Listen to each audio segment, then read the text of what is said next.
A continuación, la crisis económica.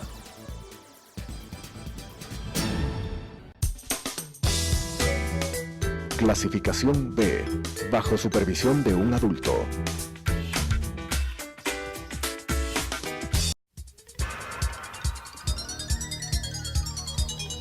Las opiniones vertidas en este espacio por la producción y dirección del programa son de exclusiva responsabilidad de sus autores y de quienes intervienen en ellos.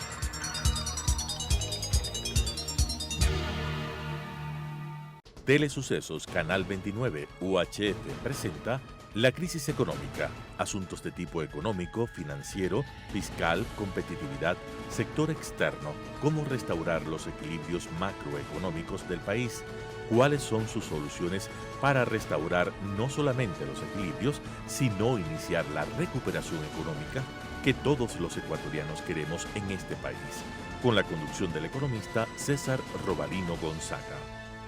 La crisis económica. Estimados amigos y amigas, gracias nuevamente por estar con nosotros en este programa que hemos denominado La crisis económica del Ecuador. En los últimos tiempos hemos estado analizando, tratando una serie de temas que tienen que ver con la economía ecuatoriana. Hemos tratado sobre el sistema de pensiones que todavía sigue pendiente de su solución, problemas serios. En términos del sistema de pensiones, ya hay un cálculo actuarial que el presidente del directorio del seguro lo está analizando para darlo a conocer a la ciudadanía. Y ahí pues yo ya estimo de que va a haber un déficit actuarial de un monto enorme y el gobierno tendrá irremediablemente que resolver ese problema financiero que tiene el seguro de corto plazo, como es la deuda que Finanzas le debe al seguro por salud como por el sistema de pensiones. Pero también hemos tratado el tema petrolero, que es importante no solamente por los ingresos que deja al gobierno, sino porque alimenta la balanza de pago del Ecuador, es decir, la economía ecuatoriana. Y hemos estado tratando sobre los problemas macroeconómicos generales del país, entre ellos las finanzas públicas ecuatorianas. Hoy vamos a tocar el punto de la situación macro y también algo que tiene que ver con los municipios del país que están dentro de lo que se llama las finanzas públicas ecuatorianas. Hoy por hoy se nota que la situación de la economía ecuatoriana sigue estando enferma, la economía ecuatoriana. Sigue habiendo los problemas que varias veces lo hemos dicho en este programa y que el Colegio de Economistas del Pichincha ha anunciado al presidente la necesidad de llevar a cabo reformas básicas. Y el Colegio de Economistas del Pichincha ha sugerido cosas específicas. Ya no generalidades, porque a veces algunas personas en el sector privado, economistas o no economistas, dicen cosas generales. Por ejemplo, hay que resolver el problema fiscal y de repente no hay las cosas específicas. O hay que flexibilizar el mercado laboral cuando se trata de todo este problema de desempleo, subempleo que es enorme en el país y que los jóvenes ecuatorianos que se gradúan de las universidades no tienen posibilidad de un empleo de 40 horas a la semana. Hemos tratado esos temas y el colegio ha sido muy preciso, muy específico en soluciones en cada una de esas áreas. El gobierno conoce la opinión de los economistas del Colegio Economista del Pichincha, pero todavía el gobierno no se mueve. Todavía siguen analizando al interior del gobierno las reformas económicas básicas, como la reforma tributaria, como la reforma al mercado laboral, para crear condiciones para que la economía crezca y para que haya más trabajo para los ecuatorianos. Pero también se han indicado soluciones para la balanza de pago en forma específica y al sistema de pensiones. Y a lo que es importante, igual que los otros, al sistema monetario de la dolarización. El sistema monetario está en tensión y está en tensiones porque no se resuelven los problemas en general de la economía y fundamentalmente de las finanzas públicas. Para tratar este tema de la salud de la economía, cómo está y por qué el gobierno todavía se demora en enviar las reformas económicas a la Asamblea Nacional, sea en un megaproyecto de ley o sea cada semana pues o cada mes mandando un proyecto de ley, etcétera, hemos invitado al expresidente del Colegio de Economistas del Pichincha y vicepresidente actual que forma parte del comité que elaboró el documento elaborado hace un mes sobre recomendaciones de política económica al presidente y al Frente Económico del Gobierno. Nuestro invitado es el economista Víctor Hugo Albán. Víctor Hugo, gracias por estar con nosotros en este programa. Cuéntanos cómo tú ves y cómo el colegio ve hoy por hoy la economía ecuatoriana. ¿Está saludable? ¿Está débil? ¿Hay desequilibrios o no? Por favor, coméntanos. Gracias, buenas tardes. Realmente el Colegio de Economistas ha venido preocupado desde hace más de 2 años, invitando al presidente de la República a que haga acciones, tome acciones que sean, digamos, beneficiosas para el país. Lamentablemente no se han hecho muchas cosas que debieron hacerse desde mayo del 2016. Tal cual fue, digamos, el ofrecimiento del actual presidente cuando nos recibió en su casa. Uh-huh. Y realmente nosotros dijimos que no había ninguna mesa tendida y que los problemas del Ecuador eran muy graves. Yeah. Un enorme déficit presupuestario, dábamos soluciones a eso. Una enorme deuda pública, dábamos soluciones a eso. Un enorme, digamos, desequilibrio en la balanza de pagos, sobre todo en la balanza comercial y en la de servicios. Y obviamente dábamos soluciones que eran de tomarse casi de inmediato. Políticamente no se lo ha hecho, pero hoy en día, que han pasado más de 2 años ya de gestión del presidente actual, del licenciado Moreno, ya creemos que deben darse las reformas que son ya no urgentes sino emergentes, la reforma laboral, la reforma tributaria, la reforma económica en la parte monetaria, uh-huh, que es realmente, yo diría, no emergente, sino tiene que darse ya, porque estamos corriendo riesgos innecesarios. Se precisa que ya se envía a la Asamblea Nacional las reformas necesarias, sobre todo en la parte laboral. Estamos dejando espacios para que los trabajadores inventen cosas, inventen, porque no hay ningún cambio de fondo, son de forma capaz de que tengamos nosotros cierta flexibilidad.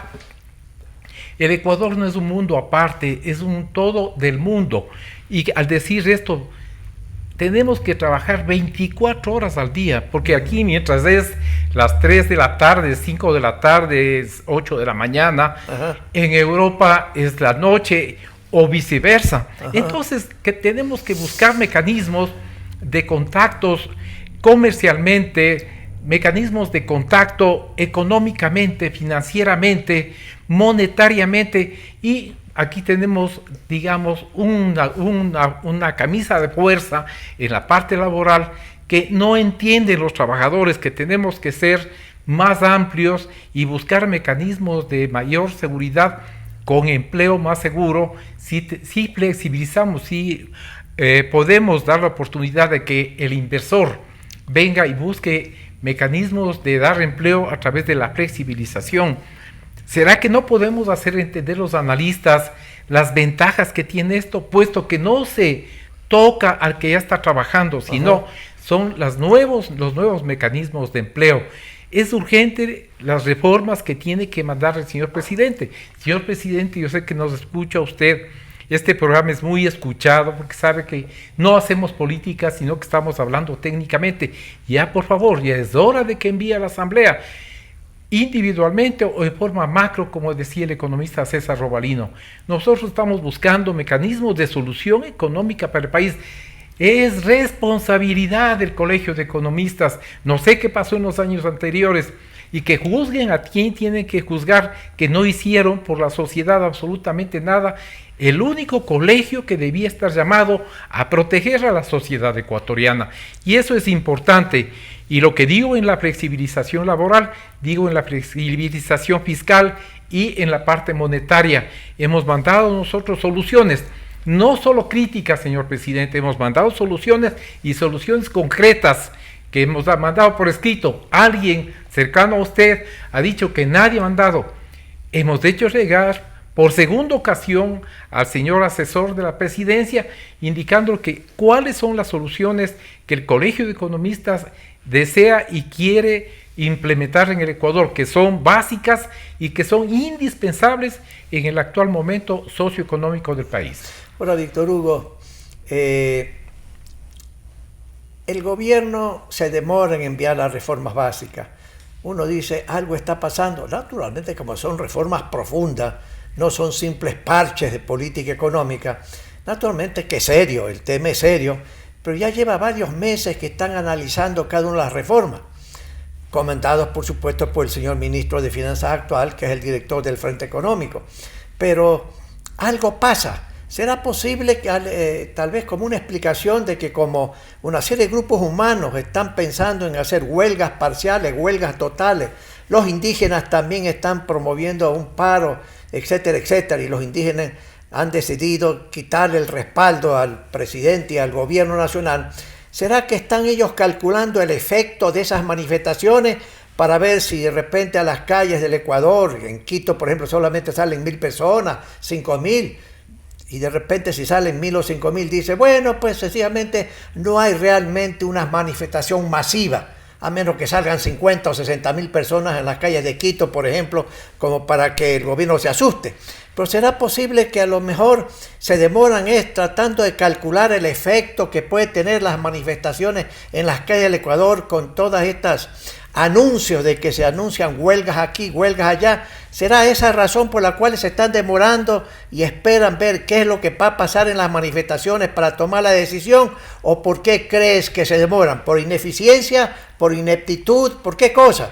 ¿O porque todavía la presión de los grupos sociales en el gobierno hacen que traten de balancear o encontrar ciertos equilibrios para satisfacer a diferentes grupos humanos en el sector privado? ¿Qué es lo que tú crees por qué se demoran? De acuerdo a varios análisis realizados en la institución, creemos de que mientras más se demora, hay más especulación. De acuerdo.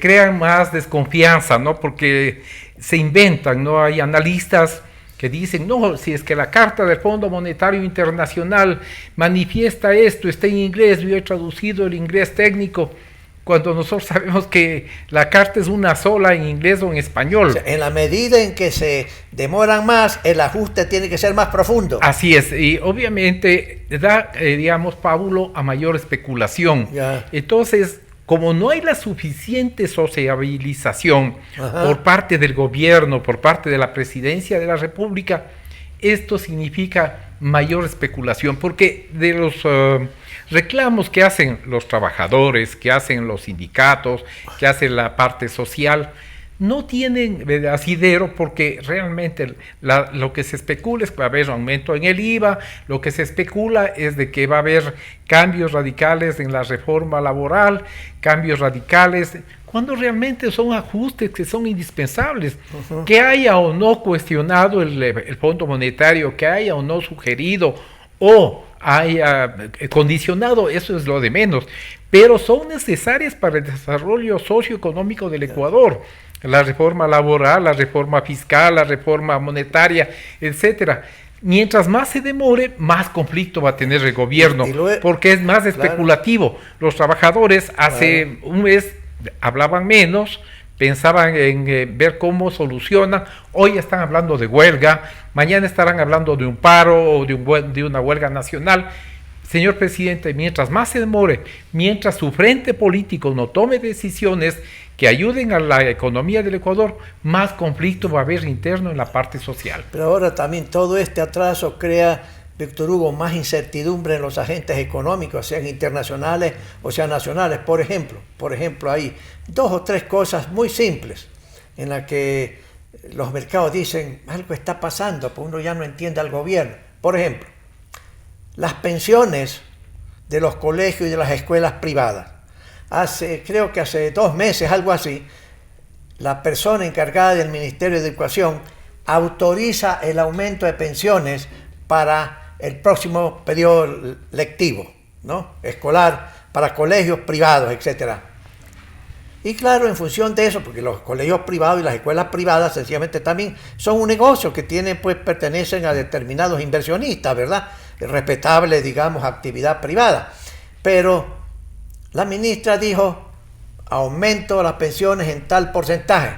Y en función de eso, sencillamente, los administradores de los colegios, en su programa que hacen, sencillamente comienzan a implementar el programa, comienzan a gastar dinero, comienzan a endeudarse, etcétera, etcétera, etcétera. ¿Confiando en qué? En que la autorización que le dieron le va a aumentar los ingresos a ese tipo de negocios. Pero el presidente, muy recientemente, debido a su sensibilidad social intensa, dice, no se aumentan las pensiones, termina el asunto. No se puede cobrar un centavo más, sino que las pensiones serán iguales que el año pasado. Punto. Desautoriza a la persona que autorizó esto en vez de junio, julio, algo así. Y entonces los mercados dicen, algo pasó.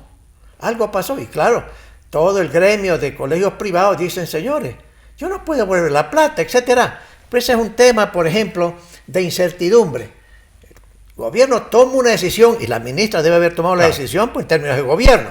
Pero el presidente luego toma una decisión diferente. Respetable decisión, vuelvo a repetir, por el contenido social que tiene ese anuncio presidencial, que todos los padres de familia pues se pusieron contentos, por supuesto que sí. Pero el punto es de que va adelante, luego va para atrás. Y eso no solamente es un ejemplo simple, pero hay otros ejemplos también que sencillamente ¿qué han hecho? Han tomado decisión, lo han reformado y nuevamente se han ido para atrás. Entonces, esto crea una incertidumbre y eso es lo que también en las reformas económicas están pensando en que puede haber problemas, puede no haber problemas. Nadie quiere problemas en el gobierno de tipo social y político. Todos quieren que sea como cuando usted está pues, en el océano y el agua está tranquila totalmente, ¿verdad? No hay oleaje. Da la impresión que el gobierno, los asesores políticos del gobierno, quieren que el presidente termine su periodo sin alteraciones de ningún tipo. Pero las reformas económicas implican eso, pues. Por ejemplo, hay que subir el precio de los combustibles, hay que subir el precio del gas, hay que subir el precio de la gasolina extra, hay que subir, porque no hay alternativa. El gobierno no puede estar sosteniendo, como a veces hemos charlado, Víctor Hugo, contigo en este mismo programa, ese monto de subsidio. No da la caja fiscal porque no permite esas posibilidades de seguir en eso. Ya esa etapa se terminó. Cada vez el gobierno y el ministro de Finanzas en su escritorio anda buscando dinero para poder financiar el gasto y financiar el déficit fiscal. Puede haber un déficit fiscal mucho mayor del que habían programado anteriormente. Entonces, ¿no te parece que este cúmulo de fenómenos simples a veces crean más incertidumbre y los empresarios privados nacionales e internacionales no quieren invertir hasta saber qué va a pasar pues, en el Ecuador? ¿Qué pasa? ¿Va a haber reforma o no va a haber reformas? Si no, yo prefiero no hacer un centavo de inversión y espero que vengan las decisiones ya no enviadas por el presidente, sino lo que va a salir aprobado en la Asamblea Nacional. Entonces los empresarios nacionales e internacionales se quedan ahí. Es como el otro caso en minería, por ejemplo, que tantas veces hemos charlado, y aquí hemos tenido al presidente del gremio, de que tiene unas posibilidades interesantísimas de desarrollo, pero como se están organizando una serie de consultas populares para detener la industria extractivista del país, el gobierno está esperando. Y por lo tanto también la gente dice, bueno, la gente del sector privado me refiero, dice, bueno, esperemos a ver a dónde va el Ecuador. Entonces, esta incertidumbre, esto de no saber a dónde va realmente la economía ecuatoriana, no hay rumbo, como decía el Colegio de Economistas de Pichincha en su exposición al presidente, sigue presente, ¿sí o no, Víctor Hugo? Bueno, varios puntos, César, y es muy importante analizar primero el tema que es, digamos, de política este rato, el aumento de las pensiones, después el dejar congeladas las pensiones en los colegios, ha causado malestar, ¿no? No solamente a los dueños de los colegios privados, sino a los mismos usuarios. Porque ellos tenían coparticipación y las reglas de juego ponen los colegios, ¿no? Entonces dice, vea, mire, este otro año va por tal cosa, hay una fórmula polinómica aprobada por el Ministerio de Educación, en donde juegan factores como la inflación, costo de vida, etcétera. Y obviamente los aumentos no eran desmesurados, ¿no? Y tampoco, digamos, estaban causando... Pero políticamente el señor presidente, para ganar más popularidad, dijo se congelan las pensiones y dejó, digamos, en una situación bastante molesta a los colegios privados.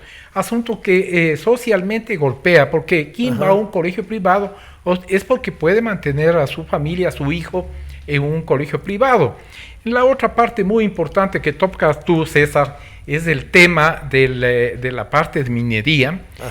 Realmente el hacer caso a una sola persona que por ganar popularidad, ¿no? Es el señor prefecto de la SUAY. De la SUAY. Él ha manifestado claramente que quiere ser candidato a la presidencia de la República. Ajá. Y quiere ganar adeptos haciéndose el héroe, digamos, diciendo que el extractivismo... Señor ministro de la rama de petróleos y minas y de minería, Ajá. le salió al paso y le dijo, mire señor, ¿quién ha causado mayor conflicto en los ríos de la provincia de La Suay, en la ciudad de Cuenca específicamente? Es que nunca hicieron tratamiento a las aguas servidas. Ajá. ¿Por qué no se preocupan de eso? Ajá. Y se preocupan, ¿quién afecta más? ¿El agua que sale después del extractivismo o el agua servida? Uh-huh. No, claro, hizo un análisis técnico al ministro, estaba preparado para eso, y le dejó quieto, ¿no? Pero sin Ajá. embargo, políticamente, él es un héroe, el señor prefecto de La Suay. Ajá. Sin embargo, de eso, pues nosotros creemos de que es una nueva fuente de ingresos al país que tanto le requieren.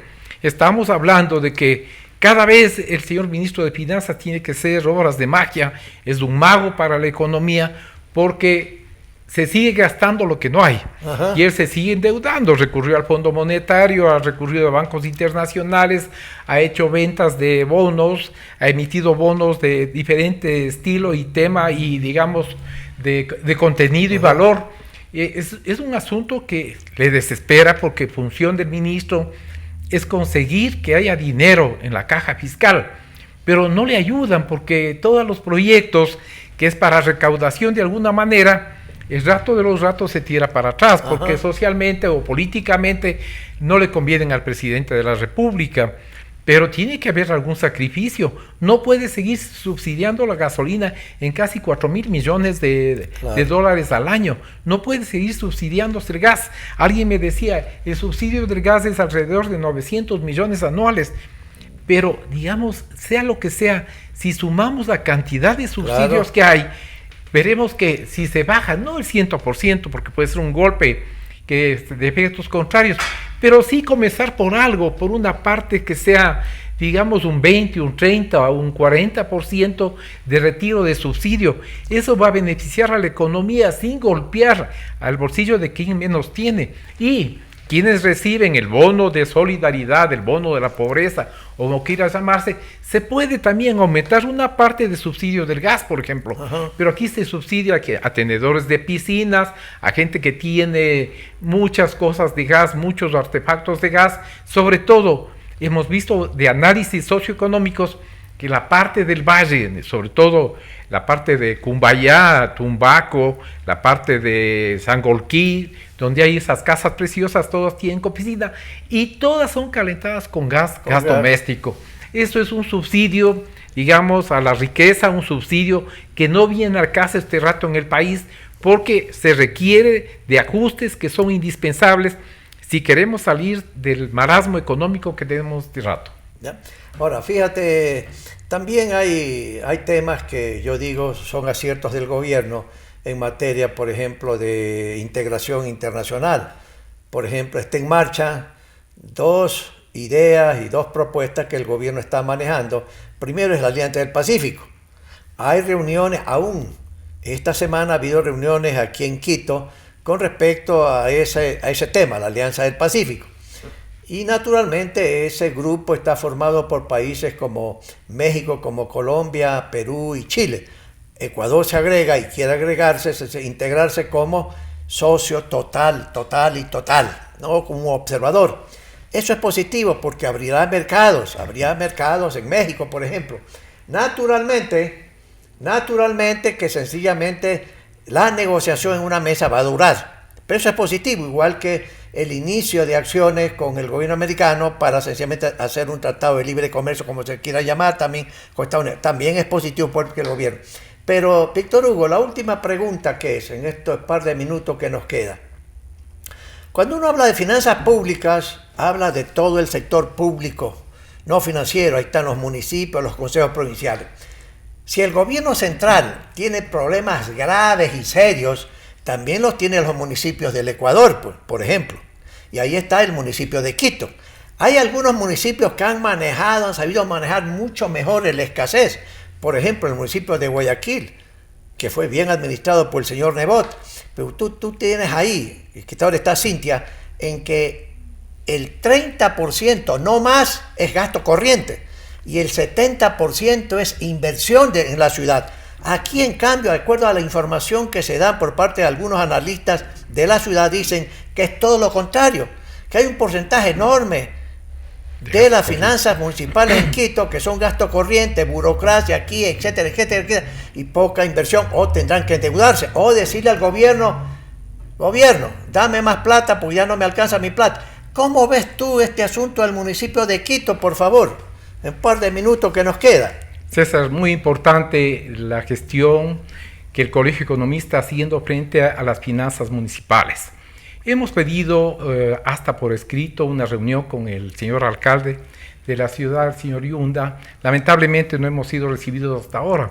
Tenemos soluciones a la parte presupuestaria, pero veo que este rato se están cometiendo ciertos errores que realmente dejan mucho que desear.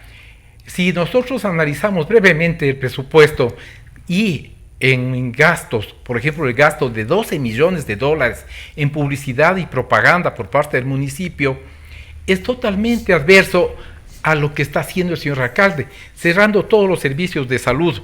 El más grave, hecho esto hace pocos días, cierra un hospital en el sur. El señor encargado de esto manifiesta, el director de este departamento de salud municipal, dice que se gastaban 2.200.000 al año, pero atendían alrededor de unos 400.000-500.000 pacientes por año. Es decir, era muy popular y todo. Y cierra este servicio de salud porque gastaban 2.200.000. ¿Y cómo gastan 12 millones en publicidad? Es cosa absurda. Sí, claro. Otra cosa que nos está preocupando es que hay el pensamiento, y eso no lo vamos a permitir, señor alcalde, es volver a incrementar arbitrariamente el impuesto predial. Ya sufrimos dos impactos. Primero con el alcalde de Alianza País, el médico, y luego después con el anterior alcalde, que arbitrariamente jamás explicaron la fórmula para el cálculo del impuesto predial, asunto que es muy grave para los quiteños. Y ya se han acercado cientos de quiteños al Colegio de Economistas manifestando su preocupación. Señor alcalde, solicitamos nuevamente conversar con ustedes para darles soluciones al enorme gasto que nos espera con el metro de Quito, que hasta el momento, dicho por un señor concejal, son 2.500 millones que tiene gastado, y todavía se prevé un juicio de daños y perjuicios por parte de los transportistas de Quito. Señor alcalde, creemos que no es solución subir los impuestos prediales. Vea el ejemplo del municipio de Guayaquil, vea el ejemplo del municipio de Milagro y de muchos que se reunieron con usted en un programa de televisión y le hicieron notar que no era cuestión de subir impuestos, sino de bajar la burocracia y además de tener mucho cuidado con lo que se está haciendo con Quito. Quito es una ciudad que se hace y se hará respetar siempre. Estimados amigos y amigas, ustedes han escuchado a nuestro invitado. La conclusión, en términos generales, es que la economía ecuatoriana sigue enferma, que el gobierno lamentablemente se sigue demorando en enviar las reformas económicas. Yo me dirijo con el respeto y el aprecio al presidente de la República. Señor presidente, el gremio del Colegio de Economistas, en que los dos pertenecemos aquí con Víctor Hugo, se elaboró un documento detallado de recomendaciones y de sugerencias en materia de restaurar los desequilibrios económicos. Y no por el fin mismo, sino que eso es necesario. O lo que los economistas llaman el ajuste. Se necesita esas políticas, se necesita esas acciones en materia de finanzas públicas que van a estar contenidas en reforma tributaria. Necesitamos defender la dolarización no solamente con palabras, sino con acciones concretas, señor presidente. El sistema de pensiones cada vez está en peligro de sucumbir y también hemos sugerido cosas específicas en esa materia y en otros temas más. Señor presidente, con todo el aprecio que se le tiene a usted como ciudadano y presidente y jefe de Estado, le decimos: acoja la sugerencia sensata que le hemos dado y mande el megaproyecto, incorporando las reformas en todos los sectores que hemos sugerido, o parcialmente. Pero, presidente, se le termina el tiempo. ¿Va a haber reacción popular? Sí, va a haber. Pero el frente político tendrá que manejar esas reacciones populares. Y hay que tener una buena política comunicacional. A los trabajadores hay que decirles en forma cruda la verdad. Cruda, cruda, cruda. Y eso es lo que ahí falla también por parte del gobierno y de su frente de política comunicacional. Los ciudadanos, los mercados, los agentes económicos, los inversionistas nacionales e internacionales, presidente, están paralizados, esperando las decisiones de política económica, lo que usted mande al Congreso, la Asamblea Nacional, y lo que la Asamblea Nacional va a aprobar. Se necesita los acuerdos políticos en el Congreso. ¿Para qué? Para que acojan a plenitud sus sugerencias, que esperemos que no sean parches. Esperemos que no sean parches, porque así no va a reaccionar la economía. El ingreso real y el ingreso nominal por habitante sigue este año siendo igual que el año 2013, señor presidente. Es decir, el estándar de vida de los ecuatorianos se está reduciendo y seguirá reduciéndose mientras el gobierno y usted, presidente, no conduzca realmente economía en la creación, con acciones que hemos sugerido, en la creación de las condiciones necesarias para el crecimiento, para la creación de empleo. Esto no se hace de la noche a la mañana, sí, pero hay que crear esas bases. Esas bases toman tiempo y los empresarios nacionales y internacionales están esperando lo que usted envía a la Asamblea y lo que la Asamblea vaya a aprobar. Después de eso, los mercados y los inversionistas se van a convencer si vale la pena Ecuador para invertir o no vale la pena. Gracias, queridos amigos. Hasta la próxima semana. Las opiniones vertidas en este espacio por la producción y dirección del programa son de exclusiva responsabilidad de sus autores y de quienes intervienen en ellos.